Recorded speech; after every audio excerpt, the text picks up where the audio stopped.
नमस्कार दोस्तों, श्रेय शिक्षा न्यूज में आपका हार्दिक स्वागत है। संत दर्शन आश्रम दर्शन की एक श्रृंखला में आज हम आपको लेके आए हैं जोगी भाटा आश्रम।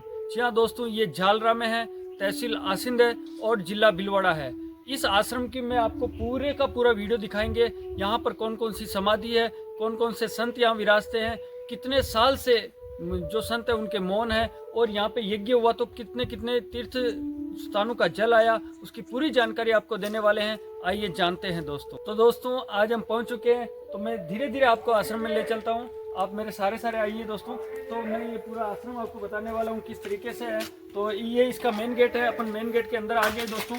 और यहाँ पर देखो इतनी अविरल शांति है, कभी भी आप पधारो तो आपको इतना अच्छा महसूस होगा।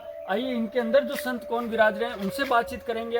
और ये जो पीपल का बरगद का पेड़ है, तो मैं मुख्य आश्रम में आपको ले चलता हूँ दोस्तों। तो आप इधर देखिए कि किस तरीके से यहाँ पर जो ये नई सराय बन रही है, और यहाँ पर जो ये एक फ्लेक्स लगा हुआ है जिसपे लिखा हुआ है अक्षय वट नगर खालसा, और श्री श्री 1008 श्री महंत शिवनारायण दास जी फिलारे जी जो महाराज है, और ये उसमें लगा हुआ है। इसके अलावा यहाँ का जो जोगी भाटा, गांव जालरा, तहसील आसिन, जिला भीलवाड़ा। जी हाँ दोस्तों, अब मैं आपको अंदर की ओर ले चलता हूँ। सीताराम इस आश्रम में लिखा हुआ है, और लगातार धर्म शक्ति है, जो अपने मंत्र है, मंत्रों का जो उच्चारण होता रहता है, तो उसका जो आभा है वो आपको यहाँ मिलने वाला है। तो यहाँ पर जो संत विराजित है उनसे अपन मिलेंगे। तो दोस्तों अपन आश्रम के अंदर आ चुके हैं, और यहाँ पर आदरणीय संत बैठे हुए हैं। तो आप जी दोस्तों, तो आपको महाराज पूरा आश्रम का वर्णन बताने वाले हैं। तो मैं भी इनके यहाँ श्री चरणों में बैठकर आपसे जानकारी लेता हूँ कि ये जी महाराज जी, आपका शुभ नाम?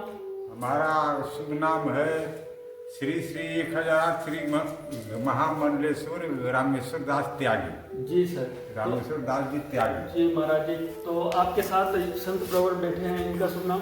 हाँ, ये हैं बाबा अवनी जी भरत दास नाम है। अच्छा, इनका भरत। हाँ। तो ये मोनी और हमारे दुधाधारी बाबा का शिष्य है। ऐसे तो हमारे काका जी लग रहे हैं। अच्छा, हम लोग एक ही परिवार से हैं। अच्छा, सप्तऋषि परिवार। सप्तऋषि परिवार है अपना सप्तऋषि परिवार। तो दोस्तों देखिए, एक ही परिवार से देखिए आप दो संतों के आपको दर्शन करने का जो लाभ मिल रहा है। और जैसा कि आप बता रहे हैं कि मोनी बाबा, तो कितने वर्षों से इनका मौन है? इनके हो गया 14 वर्ष। 14 वर्ष से मौन है। हाँ। तो दोस्तों आसिंद के लिए और भीलवाड़ा जिले के लिए, ना कि राजस्थान के लिए, बहुत बड़ी बात है कि ऐसे दुर्लभ संत जो कि 14 वर्षों का मौन रखते हैं। तो आपको हमारे चैनल के माध्यम से इनके दर्शन लाभ हो रहे हैं। इसके अलावा इस आश्रम की जानकारी आप और देंगे? हाँ, तो ये जानकारी, इस आश्रम की स्थापना कब हुई, कब से ये हुआ आपको, महाराज जी तो आ गए थे यहाँ। आपको महाराज जी के 2007 में यहाँ जग हुआ था। अच्छा, युग 2007 में यज्ञ हुआ था। हाँ, 3 साल तो महाराज जी के तीर्थ का जल लाए। अच्छा, 108 तीर्थों का जल। 108 तीर्थ स्थानों का जो जल यहाँ पे लाया गया। हाँ। फिर उसके बाद में यहाँ जग हुआ, यज्ञ किया गया बड़ा। 31 दिन तक। 31 दिन तक दोस्तों यज्ञ किया गया। 31 दिन तक जग हुआ। तो दोस्तों इसमें प्रतिदिन 1.25 लाख जो शिवलिंग है उन पर जल चढ़ाया जाता था, और यहाँ पर यज्ञ लगातार 51 पंडित के द्वारा। 51 पंडित भी यहाँ पर आए थे। और ये 14 साल से महाराज जी भी यही निवास कर रहे हैं? नहीं, तो अच्छा, महाराज जी आते जाते हैं।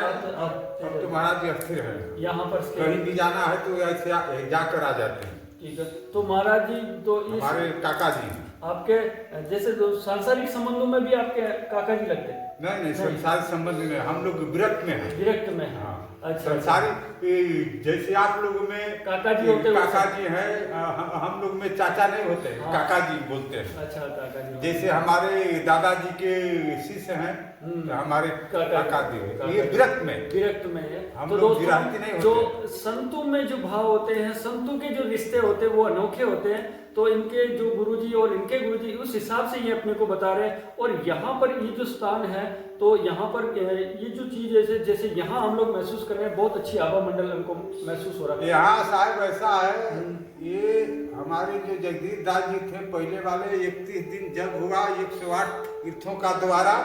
और ये तो तपोवन है जी। ये तपोवन यहाँ जो मनोकामना लेकर आता है उसका बालाजी सिद्ध करते हैं। तो बालाजी का विशेष मंदिर भी आप हमको बालाजी के विशेष बालाजी यहाँ है मेन मंदिर आप दिखाएं। मेन बालाजी ऊपर है। तो महाराज जी यहाँ जैसे भक्त लोग विशेष किस दिन यहाँ आते हैं? ऐसे आपको भक्त लोग आते हैं जिसका इच्छा है जब आ जाता है, कोई गारंटी नहीं है कि मतलब जो है कोई आते हैं कोई नहीं भी आते हैं, जिसका मन में श्रद्धा है वो आता है। वर्ष भर में कोई बड़े दिन कोई प्रोग्राम होता है? हाँ, दो प्रोग्राम मेन होता है, शिवरात्रि और गुरु पूर्णिमा। गुरु पूर्णिमा और बाकी सावन में अभिषेक चलता रहता है भोलेनाथ के। तो दोस्तों सावन में अभिषेक चलता रहता है, और सावन में अभिषेक के लिए जल आसपास से लाते कहाँ से? या जल गंगा जल रहता है, गंगा जल मिश्रित जो अभिषेक किया जाता है। और विशेष गुरु पूर्णिमा को रहता है, तो गुरुदेव तो स्वयं है, तो यहाँ पर जो लोग गुरुदेव से जुड़े हुए हैं वो भी आते हैं। तो कहाँ कहाँ से भक्त आते हैं? भक्त आते हैं आपको इधर जितने आसपास के हैं गांव, भिलवाड़ा से लेकर आसिंद, करेड़ा, दौलतगढ़, झालरा तो है ही है, अपना काला पैरा है, नदी के उस पार है, मतलब ये गांव में जितने आपको इलाका है ये आपको सब आता है, सब आते हैं दोस्तों, और सब ये आश्रम से जुड़े हुए हैं भक्त। तो अब हम आश्रम का पूरा आपको एक एक जगह दिखाएंगे, कौन से स्थान पर क्या चीज है, तो आइए जानते हैं। मेन महाराज जी ये हैं। अच्छा, मेन महाराज जी ये महाराज जी यही रहते हैं, और स्थान का जितना भी महाराज जी जग कराए शुरू से रहे, और महाराज जी फलहारी थे, अन्न नहीं लेते थे। तो अब ये ब्रह्मलीन हो गए? हाँ, ब्रह्मलीन हो गए। कब 2008 में हुए। 2000, और यहीं इनकी समाधि? यही इसी स्थान नहीं, वहाँ है वो सब। अच्छा, तो दोस्तों आपको समाधि भी दिखाई जाएगी, और इसके अलावा चलो अपन कंठनाद से भगवान का संत प्रवर का नमन कर लेते हैं। और आगे ये चीज क्या है? ये है भैया देखो, ये नागफनी है। अच्छा, इसको शेष नाग बोलते हैं। तो दोस्तों गुफा है, ये एक गुफा है दोस्तों, आप देख रहे हैं नागफनी के। हनुमान जी हैं। अच्छा, बालाजी महाराज इसके ऊपर है। और देखिए नागफनी यहाँ से आई है, मणि जी गौर से देखो। जी जी बोले। ये देखिए ऐसे है जी, ये देखिए जी ये पूरा। तो दोस्तों ये देखिए नागफनी जो आपको दिखाई जा रही, तो और ये धुना है, ये धुना है, ये लगातार दोस्तों ये धुना अखंड धुना चेतन रहता है। ये कितने सालों से महाराज जी चल रही है? ये आपको जो है ये 24 साल हो गया। 24 साल से दोस्तों इसमें जो ये धुना है, और ये दीपक भी अखंड जलता रहता है। तो दोस्तों आप अखंड ज्योति के दर्शन कर सकते हैं यहाँ पर, ये देखिए। तो आप हमारे चैनल को सब्सक्राइब करें, इस वीडियो को पूरा देखें, महाराज जी पूरे आश्रम का आपको दर्शन कराने वाले हैं। तो दोस्तों अभी आगे बढ़ते हैं इनके साथ साथ अपन। तो यहाँ पर ये जो नागफनी जो बताया, ठाकुर जी है यहाँ पर देखिए भोलेनाथ जी का मंदिर है आपको। ये नागफनी के भीतर ही है, ये नागफनी है, दीवार नहीं है, ये नागफनी है, और इसके भीतर यहाँ पर जो भगवान विराजित है, तो उनके बारे में आगे और जानकारी लेते हैं अपन। तो लगातार यहाँ भगवान का नाम जप रहता है। और इसके अलावा दोस्तों ये बैठने के लिए है, भक्तों के लिए बैठने के लिए सत्संग कर सकते हैं। तो इस तरीके से दोस्तों, और ये आपके तुलसी भी रखी है प्रांगण में, बहुत अच्छी तुलसी वगैरह है, सामान्य फल दिख रहे हैं। अब अपन चल रहे हैं, कबूतर खाना है वो, वहाँ कबूतर खाने की ओर भी चल रहे हैं। और इसके अलावा अभी अपन किसके ऊपर कहाँ जा रहे हैं? अब हनुमान जी के दर्शन करने जा रहे हैं दोस्तों। तो ये जो स्थान है, इतना एकांत और इतना रमणीय स्थान है, आपको दिखाएंगे। तपोवन है एक तरीके से, देखिए बिल्कुल सब बालाजी। तो दोस्तों अब हम आपको बालाजी के दर्शन कराने वाले हैं। तो यहाँ पर भक्त लोग आते रहते हैं, और यहाँ पर ये बहुत ऊंचा स्थान भी है, और बहुत ही आध्यात्मिक स्थान की जो आप यात्रा कर रहे हैं। मैं आपको बालाजी के दर्शन कराने वाला हूँ। अखंड ज्योत यहाँ पे जल रही है, अखंड ज्योत। तो दोस्तों ये बालाजी के दर्शन करते हैं आप। ये है जो मुख्य जो बताया जाता है। तो जो भी बालाजी के मनोकामना लेकर आता है, इसका बालाजी सिद्ध करते हैं काम। यहाँ पर जो मनोकामना पूर्ण बालाजी जो है यहाँ पर सिद्ध करते हैं। तो इस तरीके से कुछ प्रसाद वगैरह लाते रहते भक्त वगैरह लाते रहते। तो बालाजी के मंदिर ये कितने सालों से यहाँ? ये आपको बहुत साल हो गया। अच्छा, गांव वाले जानते होंगे। तो दोस्तों हमको तो यहाँ 17 साल हो गया महाराज जी के बाद, अब हम यहाँ। अच्छा, महाराज जी के बाद आप 17 साल, तो बहुत पहले का ही मंदिर रहा होगा यहाँ पे। तो दोस्तों और भी आपको आश्रम की पूरी यात्रा करवाते हैं। तो आप घर बैठे जो आप आध्यात्मिक यात्रा का लाभ ले रहे हैं, तो चैनल को सब्सक्राइब करो। और ऐसे संतों के दर्शन दुर्लभ होते हैं।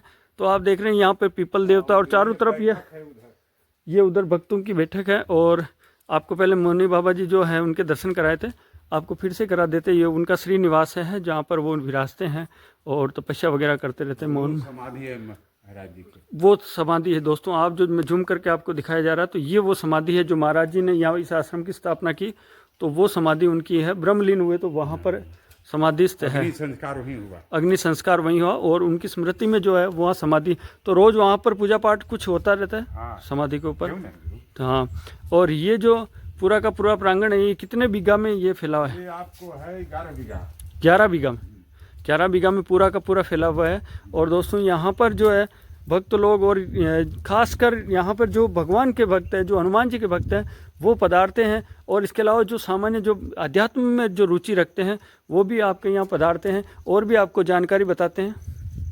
रसोई है ये दोस्तों रसोई खाद्य पदार्थ का सब काम होता है। तो दोस्तों यहाँ पर जो भक्त लोग आते हैं, मान लो कोई भक्त लोग कोई भक्त आते हैं तो चाय पानी भोजन सब होता है यहाँ। सब निःशुल्क ही मिलता है उनको। यहाँ जब अन्न क्षेत्र चलता है, अच्छा, यहाँ भोजन पानी जो भी आवे, रात भी आवे दिन में आवे, सबका भोजन और चाय यहाँ स्वागत होता है। और वो कोई रात भूखे के अन्न और प्यासे को पानी। अच्छा। जय बाबा भोलेनाथ बर्फानी। अच्छा, तो वहाँ भक्तों को सब मिलता रहता है यहाँ पे। और भक्त लोग रात रुक सकते हैं यहाँ पे? रात को रुक सकते हैं, रात को रुक सकते हैं। कीर्तन भजन सब जो है कर सकते हैं। तो उनका निवास अलग बना रखा होगा साधुओं के रुकने के लिए? निवास है, ये तो जंगल है, कहीं भी टेंट लगा लो, कहीं भी कोई। अच्छा, तो कुटिया है, कुटिया उस तरीके से। अब इधर है, जंगल है। अच्छा दोस्तों ये तो औषधीय वृक्षों का ये जो है वृक्ष, यहाँ शनि भगवान विराजते हैं। तो दोस्तों ये देव जी पीपल देव है, शनि भगवान और शनिवार को जो मनोकामना करता है वो सिद्ध होता है। अच्छा, शनि यहाँ परिक्रमा भी कर सकते हैं? हाँ, परिक्रमा भी कर सकते हैं। जिसको भी ग्रह है, जिसको रोजी रोजगार में कमी आ रही है, कुछ नहीं हो रहा है, यहाँ 108 परिक्रमा लगाता है पीपल में, उसका मनोकामना शनि भगवान पूरी कर देते हैं। करते हैं। तो दोस्तों आप देख रहे हैं किस तरीके से यहाँ जो आध्यात्मिक जो पेड़ है जिनमें भगवान विराजते हैं, उन सब की लगी। और ये पूरी के पूरा चट्टान पे बना हुआ है। हाँ, चट्टान पे बना हुआ है। तो इस बार बारिश कैसी हुई इधर?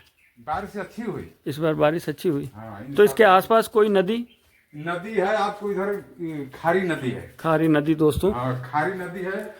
अब वो खारी नदी जो है, वही महाराज जी अभी वहाँ तालाब बनवाने वाले थे। अच्छा, लेकिन तो महाराज जी के मनोकामना अधूरा रह गया। हाँ, अब वो देखिए कब पूर्ण होता है। अब तो ये भक्त लोगों से सब। तो आप एक जानकारी और भी दे रहे थे कि भाई आने वाले समय में यहाँ पर भागवत कथा होने वाली, तो वो हाँ, आने वाले समय में अभी जो है ये कथा रखा हूँ, 4 दिसंबर को, दिसंबर से 10 दिसंबर तक। 4 दिसंबर से 10 दिसंबर तक। हाँ, तो कौन से संत यहाँ पधारने वाले हैं कथा करने के? यहाँ आएंगे आपको श्री श्री 108 नंद किशोर दास जी, मेंढकी महादेव। अच्छा, ये कहाँ से आएंगे? ये आपको मेंढकी महादेव जोगिनिया माता के पास में। अच्छा, तो वहाँ पे ये के मुखार बिंद से भागवत कथा होने वाली। भागवत कथा होने वाला। तो दोस्तों आप को और भी इसी चैनल पर जानकारी मिल जाएगी कि कथा किस तरीके से होगी, किस दिन कलश यात्रा होगी, किस दिन मुख्य कथा होगी, और कथा का समय क्या रहेगा। जल्दी हमारे चैनल पर इसकी जानकारी महाराज श्री के द्वारा हमको मिलने वाली है। आइए अपन और थोड़ा देख लेते हैं कि समाधि किधर है और यज्ञ कहाँ हुआ था। तो और वो कबूतर खाना है, वहाँ का भी दिखाइएगा। तो दोस्तों वो कबूतर खाना है, हम आपको वहाँ पे भी ले चलेंगे। और यहाँ पर जो समाधि है, जो महाराज जी का जो दाह संस्कार यहाँ हुआ था, इसके ऊपर ये समाधि बनी हुई है। महाराज जी के दाह संस्कार हुआ था। और ये यज्ञ स्थल है, ये यज्ञ स्थल है दोस्तों। 31 दिन का। अच्छा, ये जो यज्ञ बने हुए ऐसा यज्ञ हुआ था, पूरे भारत में नहीं हुआ था, केवल अयोध्या हुआ था 108 तीर्थों का। अच्छा, फिर यहाँ हुआ। अच्छा, तो इतनी भारत में यज्ञ ही यज्ञ हुआ। ये कौन से सन में हुआ था महाराज? ये आपको 2007 में हुआ था। 2007 में ये यज्ञ हुआ था। हाँ 2007 में हुआ। तो फिर यहाँ पे यज्ञ हुआ तो और 2007 में होकर और 2008 में महाराज जी का देवलोक हो गए। अच्छा, तो कुल मिला के वो यज्ञ करवा के और इस मानव समाज को एक बहुत बड़ी धरोहर देखे गए कि इस तरीके से आप यहाँ पर और इस तरीके से देवलोक हो गए।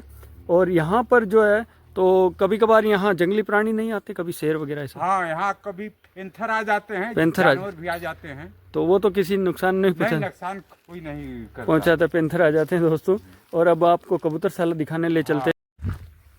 तो दोस्तों इसी आश्रम के हम अब कबूतर खाना जो है, और यहाँ कबूतरों का जो दाना डाला कम से कम 50 कुंटल दाना खाते हैं साल भर में। हाँ एक साल में महीना में 5 बोरी लगता है।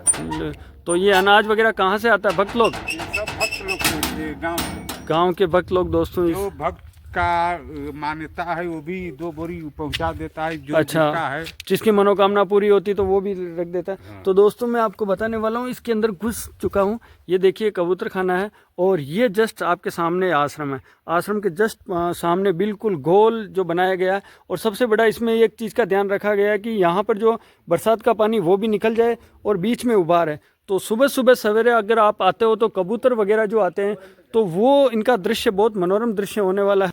तो दोस्तों आज हम पहुंच चुके हैं जोगी भाटा आश्रम, और यहाँ पर ये हमको मिले हैं। सर आपका शुभ नाम? गोवर्धन सिंह चुंडा। गोवर्धन सिंह जी, तो आप इस जोगी भाटा स्थान के बारे में जो हमारे दर्शक हैं उनको जानकारी देने वाले हैं। तो आप कौन से गांव के रहने वाले हो?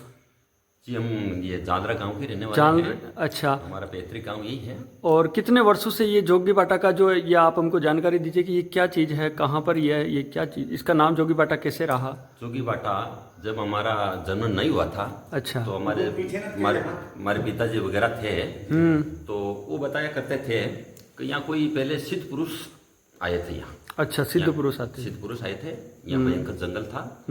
तो ये जो आप जो स्थान देख रहे हैं, अच्छा ये वाला, हाँ ये पत्थर के रूप में, इसके नीचे उन्होंने साधना करी, तपस्या करी। ठीक है। और वो काफी सिद्ध पुरुष आते और चले जाते हैं। अच्छा, जो ये भेड़ जो चराने आते हैं, हाँ बकरियां वगैरह, अच्छा, तो वो सिद्ध पुरुष यहाँ होते तो उस टाइम के अंदर फिर वो उनको जोगी बोलते, संत जिनको जोगी के नाम से बोलते हैं संत को। तो उस नाम से इनका जोगी भाटा नाम पड़ा। तो यहाँ पर जब आप अपने बचपन से लेकर आज की एज तक देख रहे हो तो कितने वर्षों से ये चीज यहाँ पे देख रहे हो? ये हम तो जब से ये जन्म से ये देख रहे, छोटे थे तो लगभग 50 साल हो गए। हाँ, हम तो 50 साल से 55 साल से मैं यही देख रहा हूँ। यही देख रहा हूँ। तो यहाँ पर जो भक्त लोग आते हैं तो यहाँ की जो चमत्कारिक चीजें क्या क्या है, जो लोगों के चमत्कार हुए, जीवन परिवर्तन हुए इस तरीके से? ये क्या कि पहले जब हमारे निगाहों में नजर में क्या, पहले जमुनादास जी महाराज आए थे। ठीक है। मैंने प्रत्यक्ष उनको देखा वहाँ। उसके बाद में श्री जगदीश महाराज जी, जो आपका जो मूर्ति का लगा हुआ है, अच्छा, जगदीश महाराज पधारे। तो ये हमने साक्षात आंखों से देखा हुआ है कि जगदीश महाराज यहाँ विराजते थे। अच्छा, इसी एक पत्थर था ये। अच्छा, पहले कुछ भी निर्माण नहीं था। तो यहाँ बैठ के वो घंटों साधना करते थे इसी जगह पे। और ये बहुत भयंकर पहले जंगल था। तो यहाँ पर रात के टाइम में वो यहाँ सोते थे, शेर आके यहाँ बैठ जाता था। शेर आके तो दोस्तों सबसे बड़ी शेर आके यहाँ बैठ जाता था, और शेर नुकसान नहीं पहुंचाता, बिल्कुल। वो चिमटा से आवाज लगाते थे, बस बैठ जा, तो बैठ जाते, चले जाते। तो ऐसे संतों के दर्शन किए। तो आपने जो ये संत जिनका आप नाम बता रहे हो, तो वो उनके जो कुछ स्मरण आपके जीवन में रहे होंगे, कोई यादें कि भाई किस तरीके से किस वाक्य को वो कहते थे कि जैसे जीवन के बारे में या फिर अध्यात्म के बारे में? जी, उससे पहले मैं एक थोड़ा सा प्रकाश डालना चाहता हूँ कि जगदीश जो महाराज जो यहाँ जो साधना करते थे, तो इनकी साधना घंटों तक होती थी। अच्छा, और ये पहले इतना भयंकर जंगल था। जांदरा गांव से हम 1-1.5 किलोमीटर की दूरी है। अच्छा, तो वहां से आने में रात को 8 बजे के बाद कोई आता तो भयंकर डरता था। और उस टाइम प्रेत आत्माओं का काफी मतलब ऐसे प्रभाव था, तो हर कोई यहाँ नहीं रह सकता था जी। फिर जगदीश दास जी ने ऐसा करा कि पूरे जितना भी हिंदुस्तान के अंदर हर तीर्थ से तो जल लाए। अच्छा, 108 तीर्थ, गंगोत्री, यमुनोत्री, जमुनोत्री, बद्रीनाथ जी, केदारनाथ जी, द्वारका जी, दक्षिण के अंदर रामेश्वर जी, पूर्व के अंदर पुरी जी, पश्चिम के अंदर द्वारकानाथ जी, उत्तर से हरिद्वार। ये कौन से सन की बात रही होगी? ये सन की कम से कम आज से 10 साल के एवरेज 2007-8 के बाद। हाँ 10-12 साल की एवरेज उस टाइम की बात थी। तो उन्होंने 2 साल से भ्रमण करके गांव वालों को, मोतवीर आदमी को साथ में लेके, हम भी उनके सानिध्य में थे। तो 108 तीर्थ हिंदुस्तान के जी की चल यहाँ पे जल, हाँ जितने भी नदियां हैं 108 तीर्थों के जल, 108 स्थान, पवित्र स्थान की मिट्टी भी लेके आए। लाए। फिर उन्होंने एक बहुत बड़ा यज्ञ किया। हाँ 1.25 लाख पार्थिव शिवलिंग। अच्छा। प्रतिदिन 1.25 लाख शिव निर्माण होके, अच्छा, उनकी अभिषेक होना, उनकी पूजा होना, और 31 दिन का यज्ञ चला यहाँ पर। हाँ मेरे हिसाब से शायद हिंदुस्तान के अंदर करोड़ों रुपए खर्च होने के बाद भी इतना बड़ा यज्ञ नहीं हुआ होगा। तो ये 31 दिन का यज्ञ था और पूर्ण विधि विधान से था, और बिल्कुल जंगल के अंदर शांत एरिया था। यहाँ कोई शोर शराबा, कोई राजनीति वगैरह से कोई कुछ नहीं था, एकदम साथ में। तो यहाँ पर अधिकतर लोग जो है, जो साल भर में मुख्य कार्यक्रम किस किस दिन होते हैं? मुख्य कार्यक्रम शिवरात्रि का मुख्य कार्यक्रम होता है। अच्छा। और हर त्योहार के अंदर फंक्शन चलता रहता है। वैसे तो प्रतिदिन भगवान की पूजा पाठ वगैरह होता, सारा होता है, सारा नियम। और मेन जगदीश दास जी के भूमि के अंदर समाधि। तो आप हमारे दर्शकों को क्या कहना चाहेंगे कि जो अध्यात्म से जुड़े हैं, जो भगवान के पथ के रास्ते पर चलने वाले, तो उनको किस प्रकार आमंत्रित करना चाहिए? ये स्थान कहाँ पर है, किस तरीके से लोगों को आना है? ये जोगी बाटा है। जोगी बाटा के अलावा मैं आपको और बताऊं, देवस्थान चाहे कोई सा भी हो, मनुष्य का जन्म एक बार मिलता आदमी को। उस जन्म के अंदर वो आदमी देखो 50, 60, 70, 80 साल मान लो, इस एज के अंदर आदमी दुनिया भर की बाहरी भाग दौड़ है, अपने स्वयं के कार्य करना, परिवार का करना, इसी के साथ साथ जो शांति जो इस स्थान पर जो मिलती है ना, इस पर लास्ट के अंतोगत क्या है कि एक दिन आप मान लो तो अपना कोई कुछ भी नहीं है, सबको जाना है, सबको जाना है। ये एक संसार माया का जाल है, मकड़ी की तरह जाल है, और इस जाल से जो निकल के वो पर जो इस आध्यात्मिक भावना के अंदर जो लग गया है ना, तो उसको उसका भगवान कल्याण होता है, उसको मानसिक शांति मिलती है, और ये तो शरीर नश्वर है जो एक दिन सबको जाना ही जाना।